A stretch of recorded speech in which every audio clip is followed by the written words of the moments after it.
বিয়ানীবাজার উপজেলায় বেড়েছে সরিষার আবাদ। মধ্যবর্তী ফসল উৎপাদন খরচ স্বল্প এবং ভোজ্য তেল হিসেবে ভোক্তাদের চাহিদা বৃদ্ধি পাওয়ায় সরিষা চাষের প্রতি কৃষকদের আগ্রহ বৃদ্ধি পেয়েছে। উপজেলার মাথিউরা ইউনিয়নে এবছর অনাবাদি পতিত জমিতে উপজেলা কৃষি অফিসের সহযোগিতার পাশাপাশি ব্যক্তিগত উদ্যোগে প্রায় 450 বিঘা জমিতে আবাদ হয়েছে সরিষার। তবে আবহাওয়ার কারণে ফলনে কিছুটা ঘাটতি হতে পারে বলে জানান কৃষকরা। ইউনিয়নের পুরুষপাল হাওরে অধিকাংশ পতিত জমিতে এবার সরিষার আবাদ করেছেন চাষিরা, যার মধ্যে এক তরুণ আফজল হোসেন দীপু। বাড়ির পাশের হাওরে প্রায় 11 বিঘা জমিতে সরিষা আবাদ করেছেন তিনি। সঠিক সময়ে বৃষ্টি না হলেও আশানুরূপ ফলনের আশা করছেন তিনি। আমি বছর প্রায় 11 কিয়ার সরিষা আবাদ করছি। প্রথমে মাঠ পরিষ্কার করতে গিয়া কিছু খরচ হয়েছে, তার তো কচুরি বানা আছিল, এটা পরিষ্কার করতে গিয়া প্রথমে কিছু খরচ হয়েছে। আর পরবর্তীতে সার মারতে ঔষধ মারতে মানুষের প্রয়োজন হয়েছে। এই বছর বৃষ্টি না হওয়ার কারণে ফলন একটু কম হয়েছে। আর সরিষার সবগুলো তো ব্যবহারযোগ্য। সরিষার তেলেরও চাহিদা আছে প্রচুর, প্রাকৃতিক তো সবগুলো বালা, আর দেখতেও সুন্দর। এটা প্রচুর আইরা ছবি চাবি তুলরা। সরিষার আবাদ লাভজনক জানিয়ে আফজল হোসেন দীপু বলেন, এবছর পারিবারিক চাহিদা পূরণের পাশাপাশি বাজারজাত করতে পারবেন তিনি। আমি প্রায় 11 কিয়ার থাকি আশা করি আর 55 থেকে 60 মন সরিষা পাইতাম। আর এগুলা মূলত আমি আমার পরিবারের লাগি হয়ে যায়। আমি আমার সরিষা থেকে তেল উৎপাদন করি। আর আমার পরিবারের সবাই প্রায় বিদেশেও তা হয়নি, তা দেশের বাইরেও যায় গিয়া আত্মীয় স্বজন সবরে দিয়া। আমি এই বছর আমার পরিবারের চাহিদা পূরণ করিয়া কিছু বিক্রি করতে পারবো বাজারও। আর সরিষার ইপিরা বাজারও ভালো আছে, তেলেরও চাহিদা আছে প্রচুর। আর এগুলো তো পুরা আবারে প্রাকৃতিক। মাথিউরা ইউনিয়নের উপসহকারী কৃষি কর্মকর্তা জানান, প্রণোদনা ও পুনর্বাসন কর্মসূচির আওতায় এবছর ইউনিয়নের প্রায় 1.5 শতাধিক কৃষককে সরিষা বীজ ও সার প্রদান সহ ব্যক্তিগতভাবে চাষাবাদে উদ্বুদ্ধ করা হয়েছে।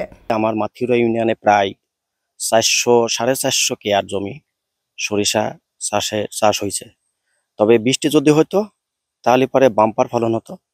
তবে একটা জিনিস কি, এবার আমরা প্রণোদনা এবং পুনর্বাসনের আওতায় প্রায় 150 জন কৃষককে সরিষার বীজ এবং সার বিতরণ করছি। এছাড়াও আমার এই মাথিউরা ইউনিয়নের কৃষকদের আমি মোটিভেশনের মাধ্যমে বাকি সরিষাগুলা করানোর চেষ্টা করছি। তারা আমার কথা শুনছে এবং সেইভাবে তারা সরিষা ক্ষেত করছে। সরিষার পাতা এটা কিন্তু জমিতে পড়লে জমির উর্বরতা বাড়ে, জৈব সারে পরিণত হয়। সরিষার যে আপনি ভাঙানোর পরে বা এখানে যে বলে খেরানো বলে, এটার পরে কিন্তু ওই যে খোল হয় বা পিরকাই, এটা গোখাদ্য এবং জমিতে জৈব সার হিসাবে ব্যবহার করা যায়। আর সরিষার তেল তো আসলে আমাদের জন্য খুবই একটা উপকারী তেল। এছাড়া সরিষার যে গাছ, এগুলা জ্বালানি হিসাবে ব্যবহার করা যায়। উপজেলা কৃষি অফিসের নিয়মিত সহযোগিতা ও পরামর্শ পেয়ে খুশি ইউনিয়নের কৃষকরা। আমাদের এই মাথিউরা ইউনিয়নের অনেক জায়গা যেগুলা পতিত ছিল, কোনোদিনই ক্ষেত হয় নাই। এবার কিন্তু কৃষকরা সরিষা ক্ষেত করে সে জমিগুলাকে চাষের উপযুক্ত করছেন। তো আমার মাথিউরা ইউনিয়নের পুরুষপাল গ্রামেই এখানে প্রায় 150 কেয়ার জমি এই সরিষার আবাদ হয়েছে। আর এখানে এই যে আমার যে কৃষকগুলা আছে, বিশেষ করে দীপু সাহেব, এই যে আকবর সাহেব, তারপরে মাসুম সাহেব, এই যে নাসির, এরকম আমার এখানে অনেক কৃষক আছে যেগুলা আমাদের থেকে সবসময় তারা পরামর্শ নেয় এবং আমাদের পরামর্শ অনুযায়ী তারা ক্ষেত করে। আপনারা দেখেন যে এই মাথিউরা হাওরে কত জমিতে সরিষা চাষ হয়েছে, যেদিকে তাকায় শুধু হলুদ ফুল আর ফুল। আসলে এটা দেখতেও খুব ভালো লাগে। এখানে যে বিকাল হলে অনেক মানুষ আসে। কৃষক আকবর হোসেন জানান, এবছর হাওরে নানা জাতের সরিষা আবাদ করলেও সেচের সমস্যায় পড়তে হয়েছে। সরিষা করছে প্রায় 8 কিয়ার। আমাদের ইউনিয়নের কৃষি অফিসার শিপন আহমদ স্যারের উদ্যোগে আশা করি খুব ভালো ফলন আইছে। খুব ভালো ফলন আইছে বলতে বৃষ্টি হইলে আরো অনেক কিছু ভালো হইতো। আশা করছি আমি বাড়ি সরিষা 18 যে একটা থেকে প্রায় 8 মন সরিষা আমি পাওয়ার। আর বাড়ি সরিষা 14 যেগু, এগু 7 থেকে হলে 8 মন আইব। কারণ এগু প্রথমে আমি নতুন করছি। আর আমাদের লোকাল যে সরিষা গুলা, এগু 4 থেকে 5 মন আর প্রতি বিঘা। সরিষা করা আসলে লাভজনক। প্রথমে সরিষার যে তেলগুলো আমরা পাইলাম, এগুলো আমরা নিজে ব্যবহার করলাম, খাইলাম। সরিষার খৈল যেগুন বার হইলো আমরা গরুয়ে খাইলো।